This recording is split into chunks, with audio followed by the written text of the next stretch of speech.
Today we will discuss about frictional electricity. If a glass rod is rubbed with a silk cloth, then a glass rod can attract small pieces of light objects like paper. जब हम glass rod को silk cloth के साथ रब करते हैं तो उस टाइम ग्लास रोड पेपर के पीसेस को, स्मॉल पीसेस को अपनी तरफ आकर्षित करता है, जैसा कि इस डायग्राम में दर्शाया गया है।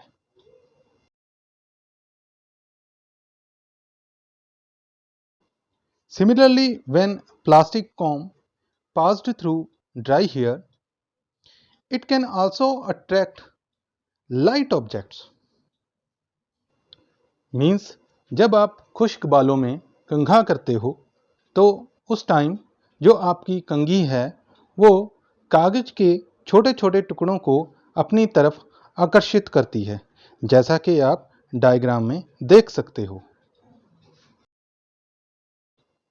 Thus, the property of rubbed substances due to which they can attract light objects is called electricity. And the electricity developed by rubbing or friction is called static or frictional electricity. Means जो property है उसको तो हम electricity बोलेंगे, but जो electricity produce हो रही है उसे स्टैटिक और फ्रिक्शनल इलेक्ट्रिसिटी कहेंगे। Next we will see what is the reason behind it. Electric charge. Electric charge is an intrinsic property of elementary particles of matter which give rise to electric force between various objects. Means electric charge एक elementary particle है जो हमें दो objects के बीच में electric force होने का कारण बताता है।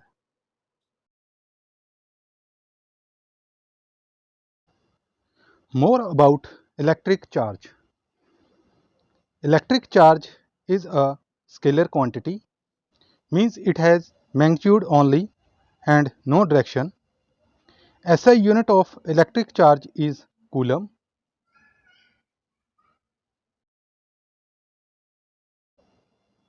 The value of charge on electron is 1.6 into 10 raised to power minus 19 coulomb. ये इसकी स्मॉलेस्ट वैल्यू है। Proton possesses positive charge while electron possesses negative charge. Means charge on proton is 1.6 into 10 raised to power minus 19 coulomb and charge on electron is minus 1.6 into 10 raised to power minus 19 coulomb. Now we will see kinds of electric charge. There are two types of electric charges, one positive and second one is negative. This is the proof of two kinds of electric charge. For this, rub a glass rod with silk and suspend it from a rigid spot by means of silk thread. Bring another similarly charged rod near it. What we will see? We will see these two charged glass rods repel each other due to the production of like charges, that is positive charges. Means एक glass rod जो positive charge है उसको हम दूसरी glass rod जो already positive charge है उसके नज़दीक लेकर आते हैं तो वो आपस में आकर्षित करती हैं।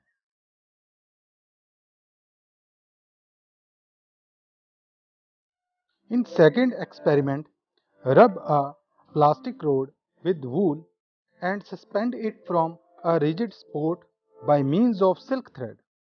Bring another similarly charged rod near it. Result will be same. The two rods repel each other due to the production of like charges, that is negative charges.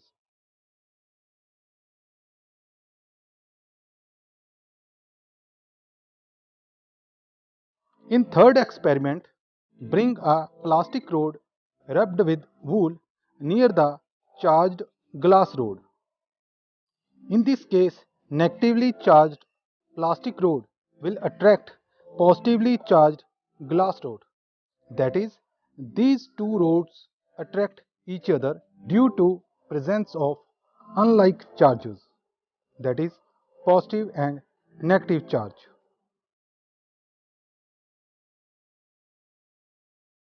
In this table, we can see that which object acquire positive charge and which one acquire negative charge when rubbed with each other. For example, when glass rod is rubbed with silk cloth, then glass rod acquire positive charge and silk cloth acquire negative charge. Similarly, when flannel or cat skin is rubbed with ebonite rod, then ebonite rod acquire negative charge and cat skin or flannel acquire positive charge. In third case, when amber rod is rubbed with woolen cloth, then amber rod acquire negative charge and woolen cloth acquire positive charge. And when plastic sheet is rubbed with woolen coat, then plastic sheet acquire negative charge and woolen coat acquire positive charge. When rubber shoes rubbed with woolen carpet, then rubber shoes acquire negative charge and woolen carpet acquire positive charge. Note that glass acquires a positive charge when rubbed with silk, but it acquires negative charge when rubbed with flannel.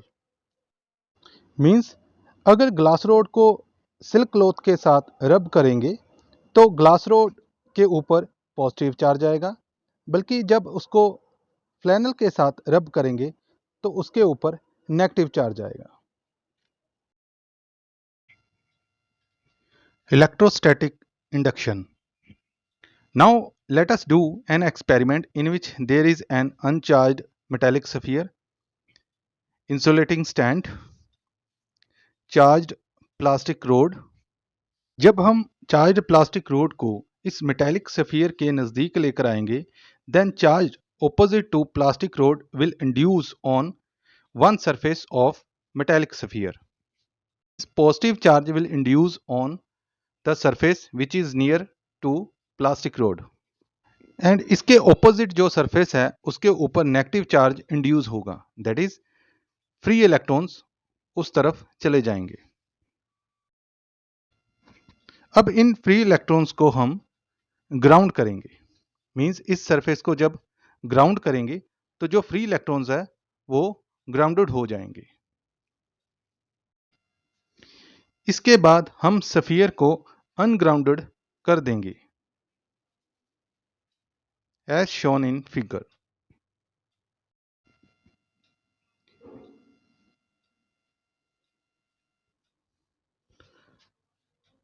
अब इसके बाद जब हम plastic road को पीछे लेकर जाएंगे तो उस केस में पॉजिटिव चार्ज सफियर के ऊपर पूरा स्प्रेड हो जाएगा और मेटालिक सफियर पॉजिटिवली चार्ज्ड हो जाएगा.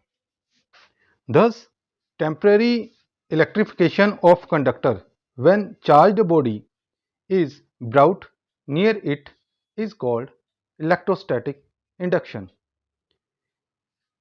Means जब हम कोई चार्ज्ड बॉडी को किसी मेटालिक सरफेस के नज़दीक लेकर आते हैं तो वो टेम्परेरी चार्ज हो जाता है या उसके ऊपर टेम्परेरी चार्ज इंड्यूस हो जाता है.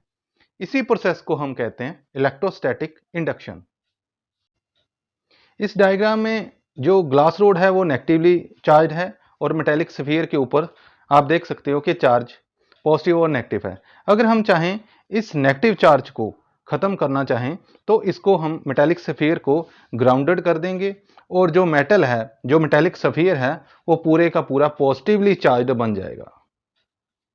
The two kinds of charges that appear on the two ends of the conductor due to electrostatic induction are called induced charges, and the charge present on the charging body used to produce electrostatic induction is called inducing charge.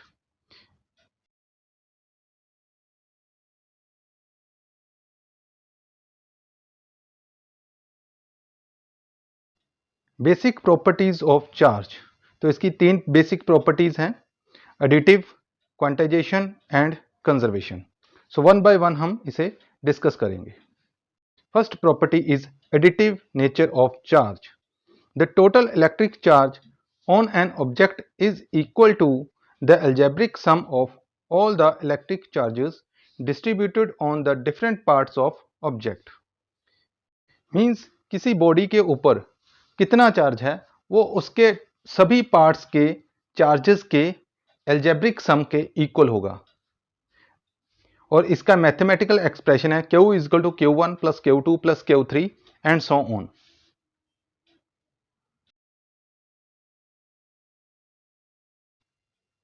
Next है quantization of charge.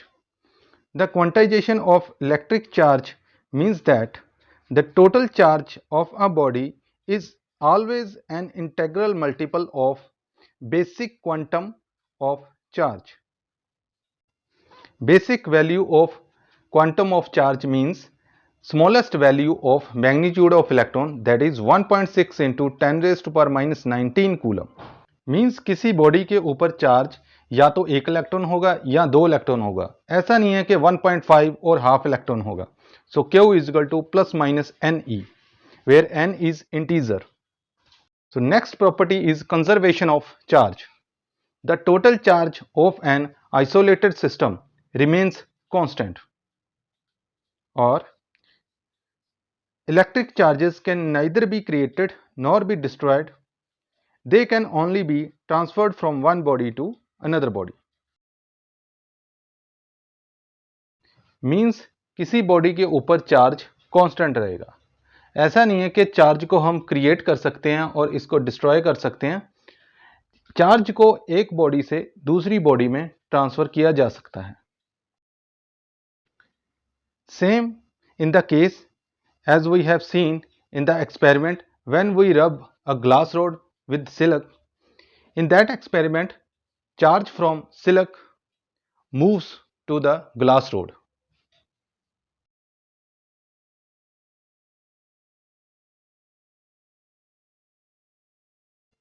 Now we will see difference between electric charge and mass. Electric charge may be positive, negative or zero, but जो mass है वो always means positive. Means charge positive, negative और zero हो सकता है, लेकिन mass हमेशा positive रहेगा.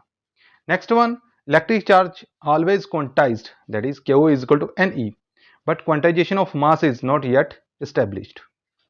Third point, electric charge does not depend on speed, but mass increases with speed.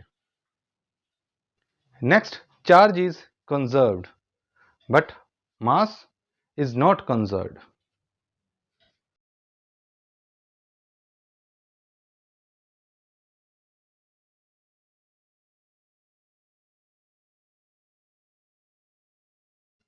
Next point is electrostatic force between two charges may be attractive or repulsive, but gravitational force between two masses are always attractive. Electrostatic force between different charges may cancel out, मतलब उसका सम 0 हो सकता है, but gravitational force between different bodies never cancel out, मतलब मास जो है हमेशा वो एड अप ही होगा. A charged body always possesses some mass, but a body possesses mass may not have net charge. Means जो चार्ज्ड बॉडी है उसका मास जरूर होगा क्योंकि चार्ज का मास होता है, बट कोई बॉडी जिसका मास है वो न्यूट्रल भी हो सकती है. मीन्स उसके ऊपर चार्ज निल भी हो सकता है.